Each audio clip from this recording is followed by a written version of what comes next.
우리가 이제 살다 보면요, 사람 나름대로 어떠한 꿈을 가지게 되고 또 계획을 세우게 됩니다.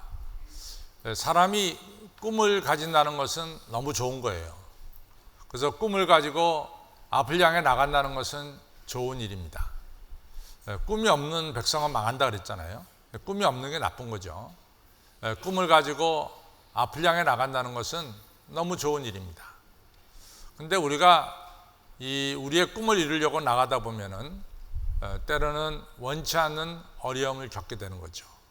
그래서 여러분과 저는 다 산 위에만 있는 것이 아니라 때로는 눈물의 골짜기를 지날 때도 없지 않아 있습니다. 저는 성경을 보면서 조금 이렇게 좀 안타까운 것 중에 하나가, 예를 들어서 우리가 아브라함을 보면은 아브라함이 갈대아 우르 지역에서 살았는데 하나님이 아브라함에게 명령하죠. 너 본토 친척 아비 집을 떠나 내가 네게 지시할 땅으로 가라. 근데 우리가 성경을 단순하게 읽어서 쉽게 읽어 나가지만은 그 내막은 상당히 큰 결단과 도전이 있는 거죠.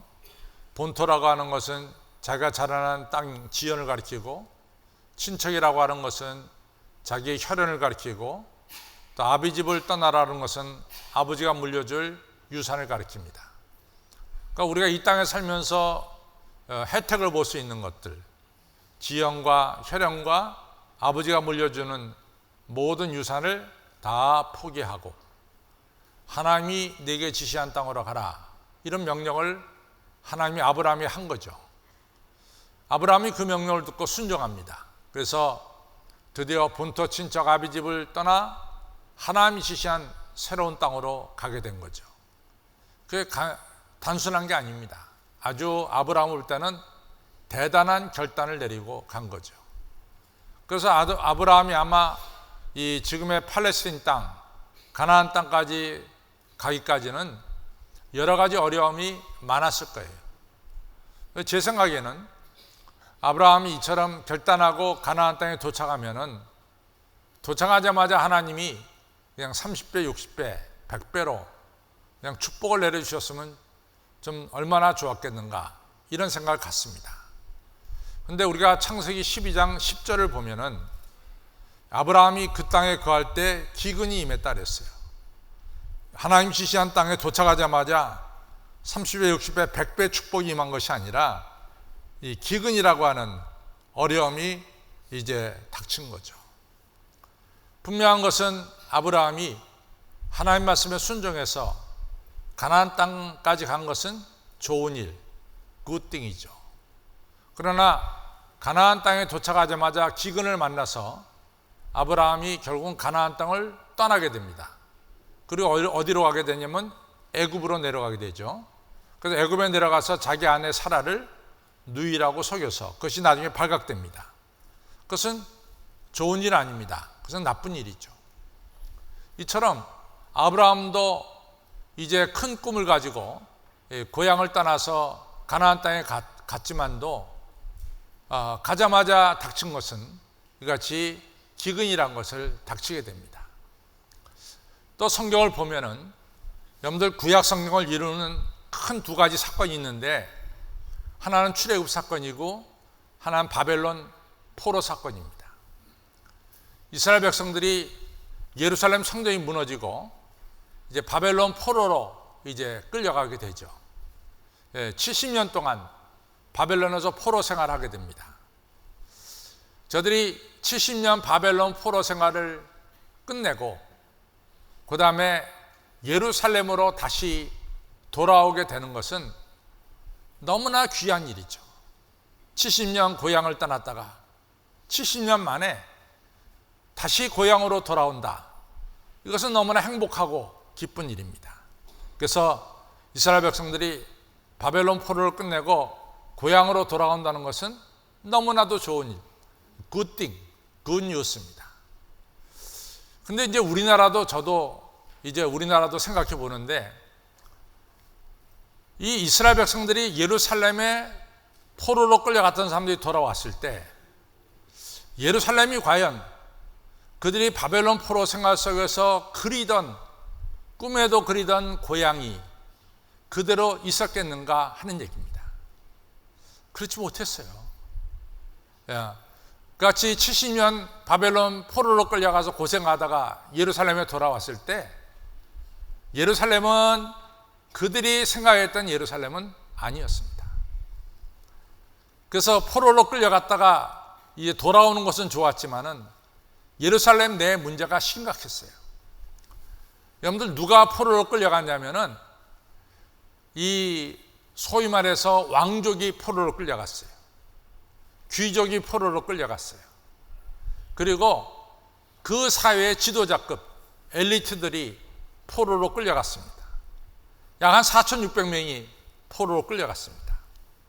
그래서 바벨론 포로로 끌려가서 저들이 많은 것을 이제 깨닫게 됩니다. 우리가 왜 이렇게 이 예루살렘 성전도 무너지고 바벨론 포로로 끌려왔는가?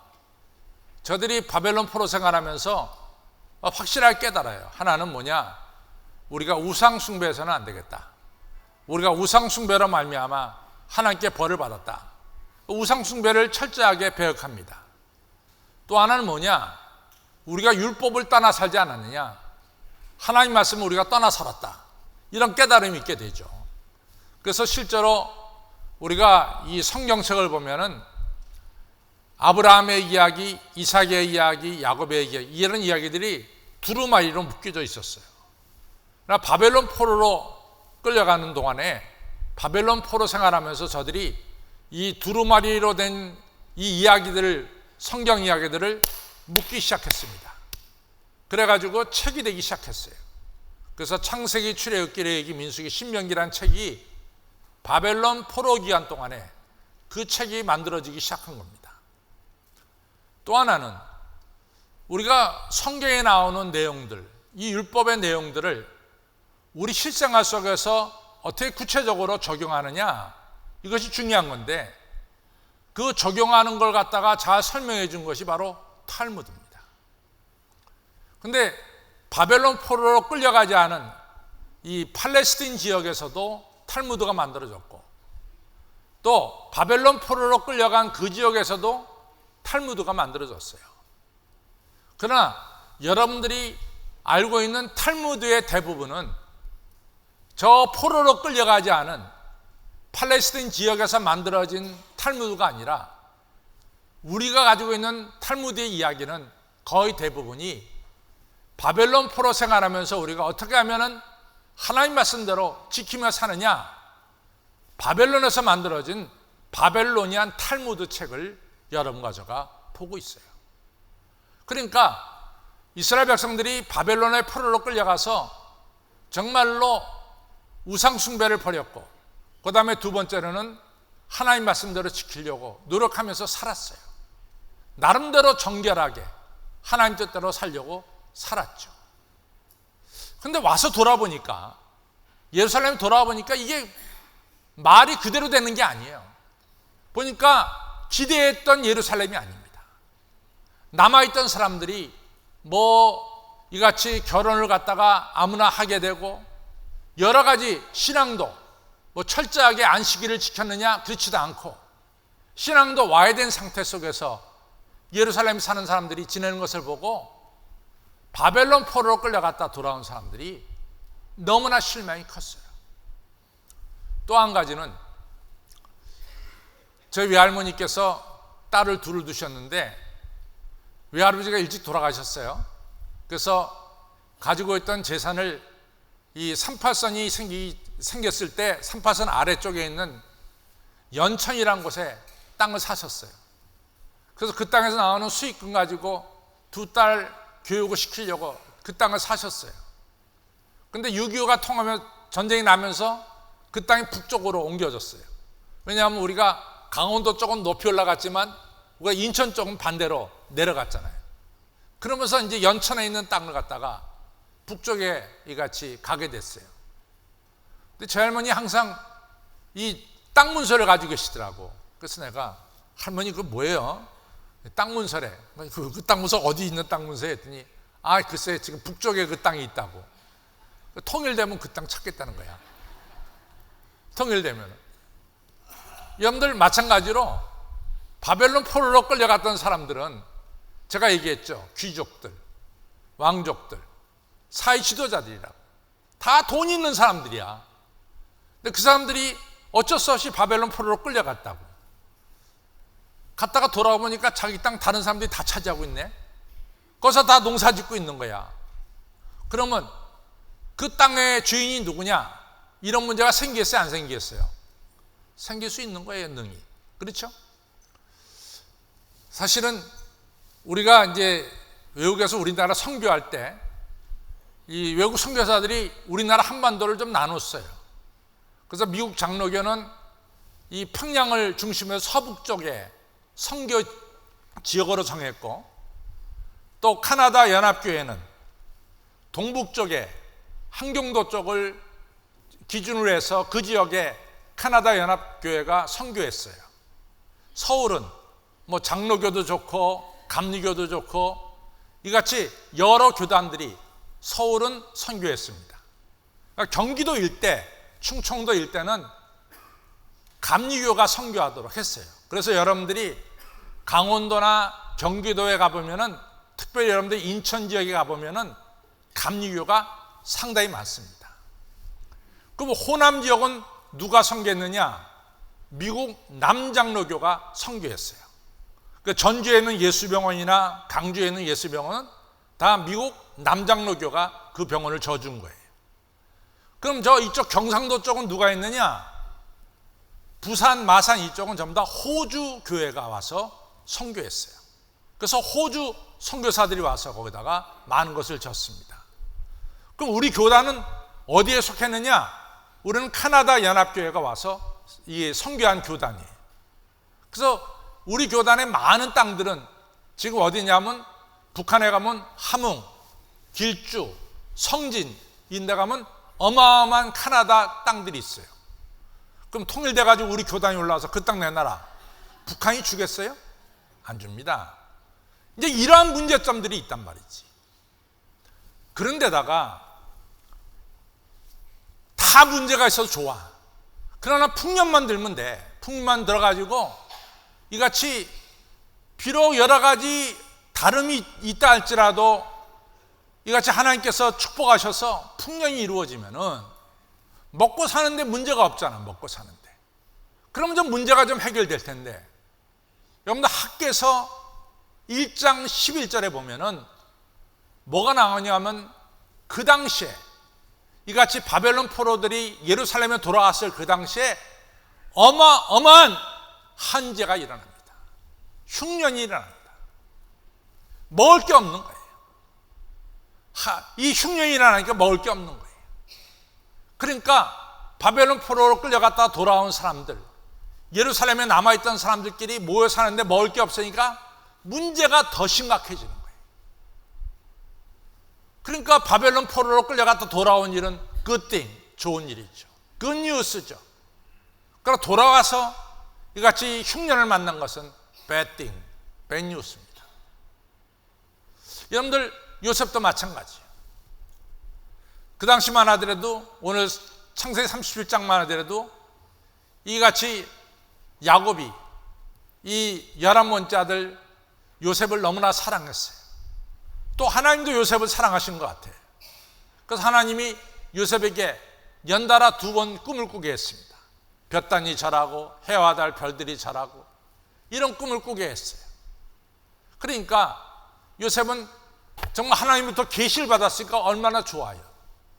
요셉이 하나님으로부터 계시를 받았다는 것은 좋은 일이에요. good news입니다.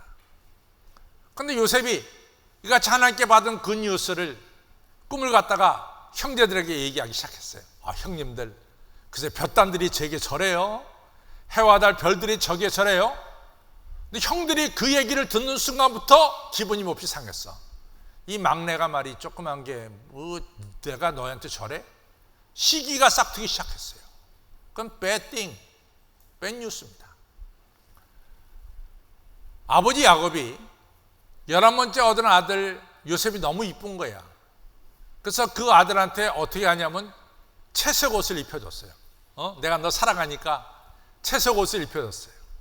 근데 여러분들, 우리가 성경을 보면서 옷이라고 하는 것은 하나의 계급을 상징합니다. 클래스를 상징합니다.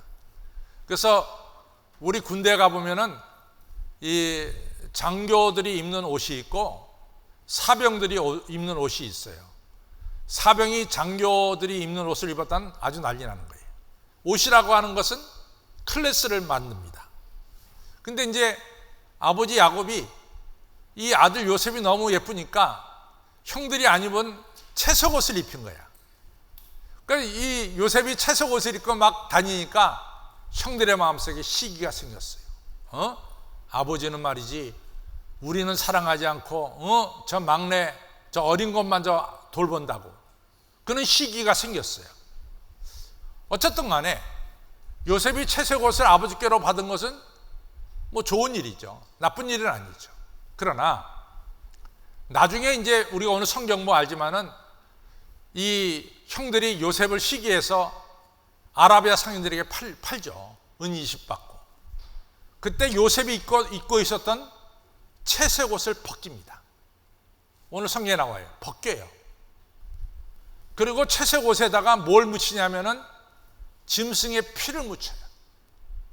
그리고 형들이 요셉은 은 20 받고 아라비아 상인들에 팔아버리고 요셉의 입은 채색 옷을 들고 아버지한테 왔어요. 아버지, 우리가 돌아오던 길에 보니까 이 채색 옷에 피가 묻어 있는 게 있습니다. 아무리 생각해도 이것이 우리 동생 요셉의 옷 같습니다. 이런 거야. 그러니까 아버지 야곱의 생각에는 뭐냐면 요셉이 사나운 짐승에 물려 죽었다는 거예요. 채색 옷이 아버지가 요셉에게 줄 때는 사랑과 기쁨으로 줬는데 나중에 아버지가 그 피 묻은 채색 옷을 받을 때는 사랑하는 아들이 죽었다고 하는 사망 신고로 받아들이게 된 거죠. 채색 옷이 굿뉴스, 굿띵도 됐지만은 반대편으로는 배뉴스, 배띵이 됐단 말이죠. 어쨌든 간에 요셉은 좋은 일만 있은 것이 아니라 지금 현재 이 상태에서는 요셉은 나쁜 일이 겹쳐서 들어왔어요. 요셉은 애굽에 이같이 노예로 팔려갔고 그리고 애굽에서 노예 생활하게 됐습니다. 아주 잘못된 일이 요셉에게 닥쳐온 거예요. 그러나 여러분과 저는 성경을 다 알아요. 요셉은 그 어려운 일을 다 이겨내고 드디어 꿈을 이뤘습니다. 이것이 요셉의 이야기예요. 여러분과 저도 좋은 일도 있지만은 나쁜 일도 있어요. 좋은 소식도 있지만은 나쁜 소식도 있는 거야. 항상 좋은 소식만 있는 게 아니에요. 우리에게는 나쁜 일도 있을 수 있고 나쁜 소식도 있을 수가 있습니다. 그러면 어떻게 하면 요셉처럼 우리가 나쁜 일들 가운데서 결국은 꿈을 이룰 수 있는가? 이것이 중요한 거죠. 요셉이 애굽 나라의 노예로 팔려가서, 노예라는 거 하는 것에 대해서 우리가 잘 알아야 돼요. 알다시피 그 당시에는 농기구를 얘기할 때 말하는 농기구, 말 못하는 농기구가 있습니다. 말 못하는 농기구는 곡괭이나 삭 같은 것이 말 못하는 농기구예요. 말하는 농기구는 뭐냐? 노예가 말하는 농기구예요. 그러니까 요셉은 농기구예요. 노예로 팔려갔어요. 요셉이 하나님께 받은 계시, 그 꿈은 사실은 산산조각이 난 거와 똑같아요. 아니, 자유를 가지고 있어도 꿈을 이루기 어려운데 노예로 팔려가서 어떻게 꿈을 이루냐 말이지. 산산조각이 난 거와 똑같아.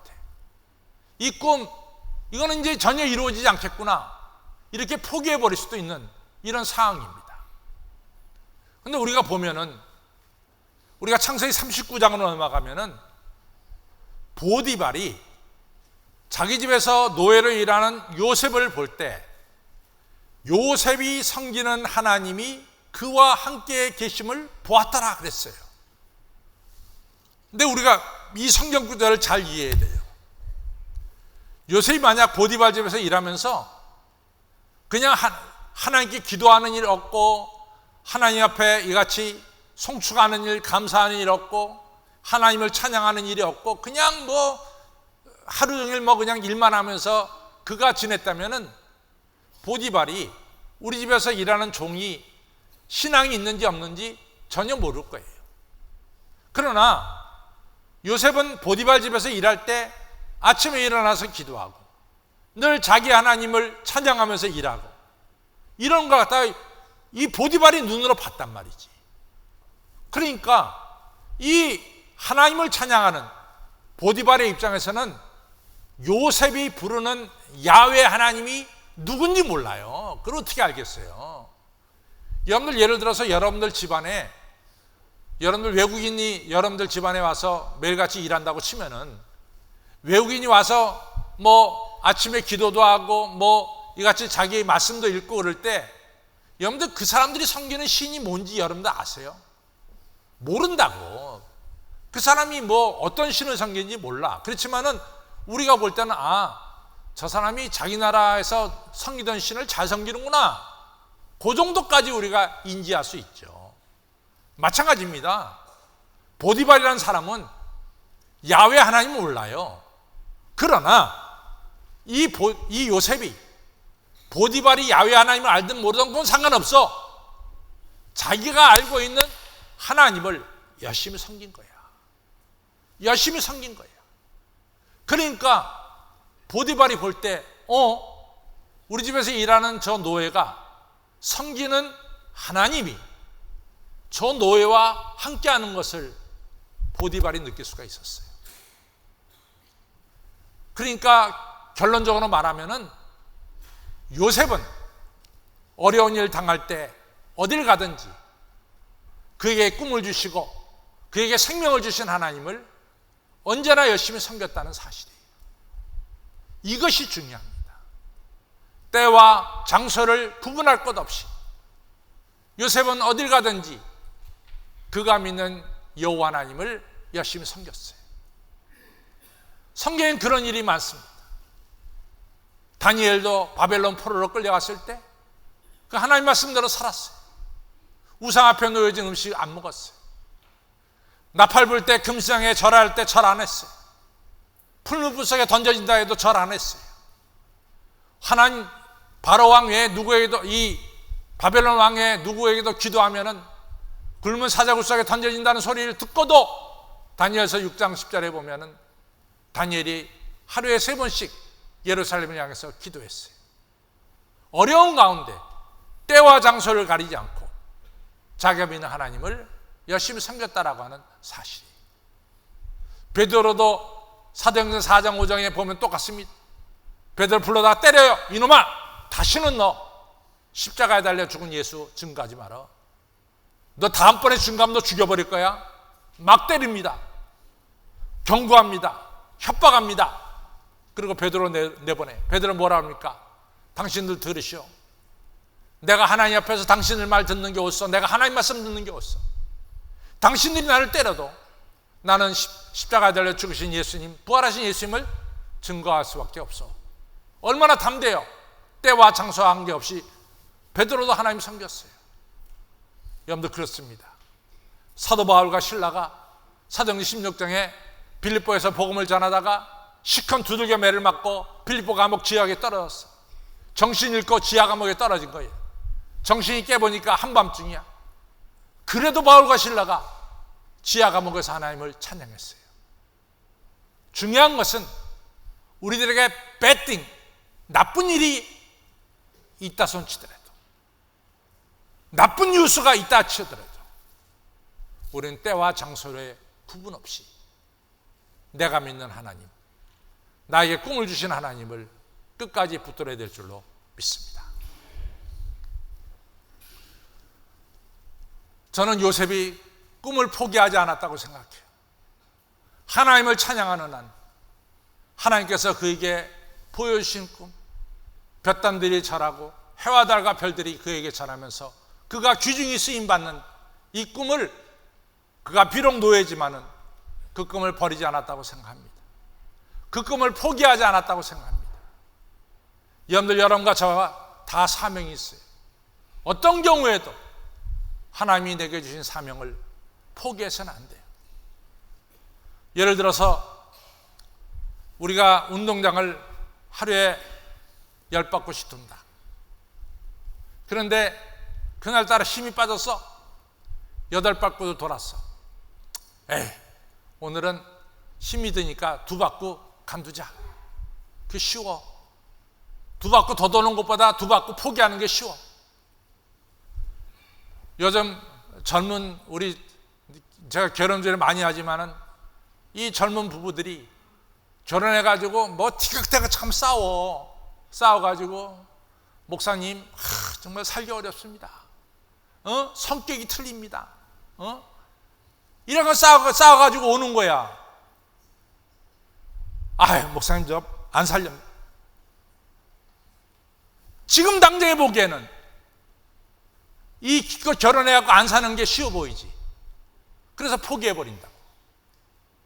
그거 아니에요. 여러분들, 우리가 항상 물질은 풍부한 게 아니야. 여러분과 제가 받는 물질은 항상 부족하기 마련이야. 부족하기 때문에 11조를 포기하는 게 쉬워 보여. 그런 경우가 많습니다. 그러나 여러분들, 요셉은 어려운 환경에서 포기하지 않았어요. 나는 여러분들이 기회가 되면은 에집트에 가면 카이로에서 알렉산드리아 쪽으로 올라가다 보면 유명한 성 안토니 수도원이 있습니다. 아주 유명한 수도원. 이 안토니라고 하는 이 수도사가 유명한 말을 했어요. 여러분들이요, 어려운 일이 있습니까? 하나님이 여러분과 함께 계심을 믿으십시오. 여러분들이 어려운 일이 있습니까? 하나님 말씀 순종하십시오. 여러분들 어려운 일이 있습니까? 거기를 떠나지 말고 계속 지키십시오. 포기하지 말고 계속 지키십시오. 유명한 얘기예요. 어려운 일이 있을 때 요셉은 하나님 의지했고 하나님 주신 꿈을 포기하지 않았습니다. 또 요셉의 장점은 뭐냐? 요셉은 어려운 일이 있을 때 유혹에 빠지지 않았어요. 그것이 중요해요. 유혹에 안 빠진 거예요. 우리가 한 대로 보디발의 아내가 얼마나 끈질기게 요셉을 갖다 유혹했어요. 막 붙잡고 말이지. 얼마나 유혹했냐고.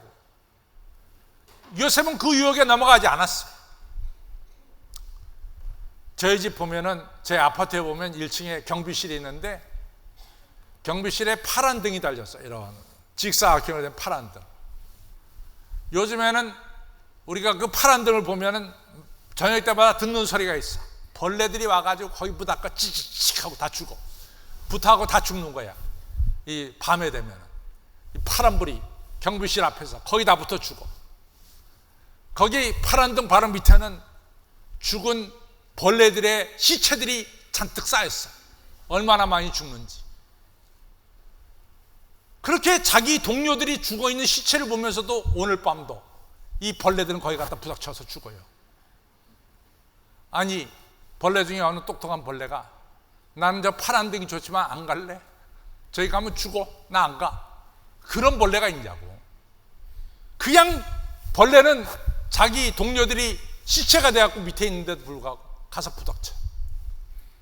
요셉은요, 이 보디발의 아내가 들고 있는 파란 등으로 달려가지 않았어. 유혹을 이겨냈다 이거죠.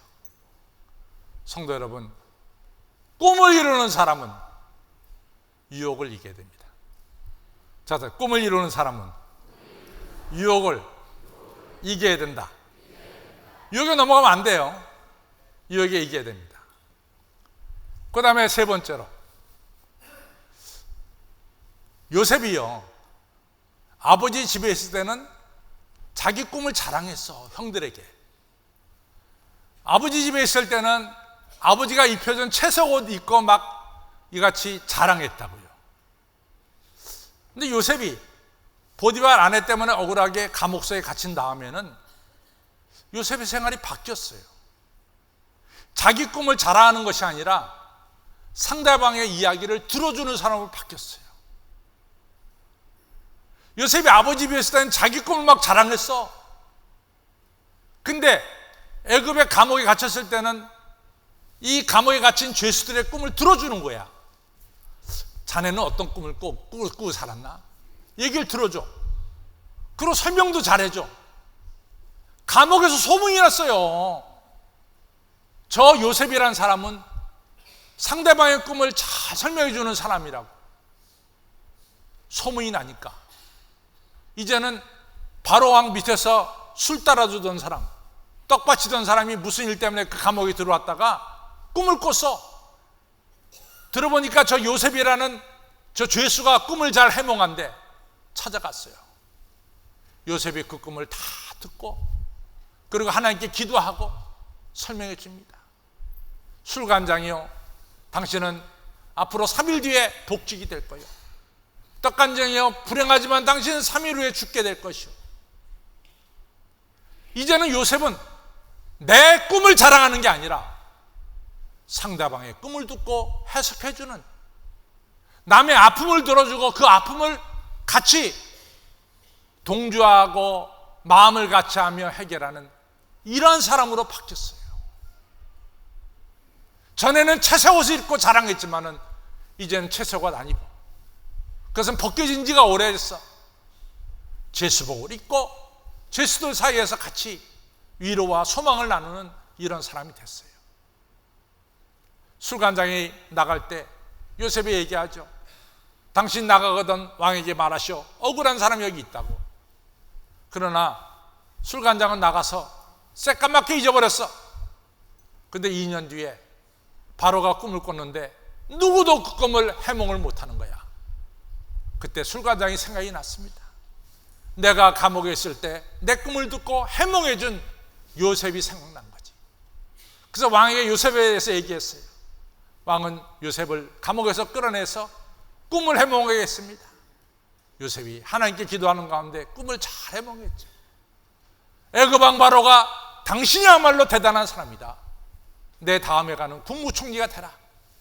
이래가지고 요셉이 국무총리가 됐죠. 흉년이 들었을 때 형들이 곡식 얻으러 애굽에 왔을 때 형들은 앞에 서 있는 사람이 자기 동생, 자기가 팔아버린 요셉인지 모르죠. 다 굽신굽신 차례. 그날 볕단들이 다 절하는 거야. 별들이 다 절하는 거지. 꿈이 제대로 이루어진 거죠. 요셉은 지도자가 된 거죠. 성도 여러분, 우리에게 좋은 일만 있는 게 아니에요. 나쁜 일도 있어요. 굿 뉴스만 있는 게 아닙니다. 배드 뉴스도 있어요. 나쁜 소식도 있습니다. 그러나 어떤 경우였든지 우리는 하나님이 주신 꿈을 이룰 수가 있어요. 하나님 경외하십시오. 하나님 주신 꿈을 포기하지 마세요. 시시하게 유혹에 넘어가지 마세요. 그리고 하나님의 마음을 품는 거야. 자기를 자랑하는 것이 아니라 주변 사람들의 이야기를 듣고 그리고 같이 고민하고 말씀으로 인도하는 이런 사람이 될 때 하나님은 우리에게 주신 꿈 그대로 여러분과 저를 높이 들어 쓰실 줄로 믿습니다. 다 같이 일어나시겠어요? 542장 찬송가 부릅니다.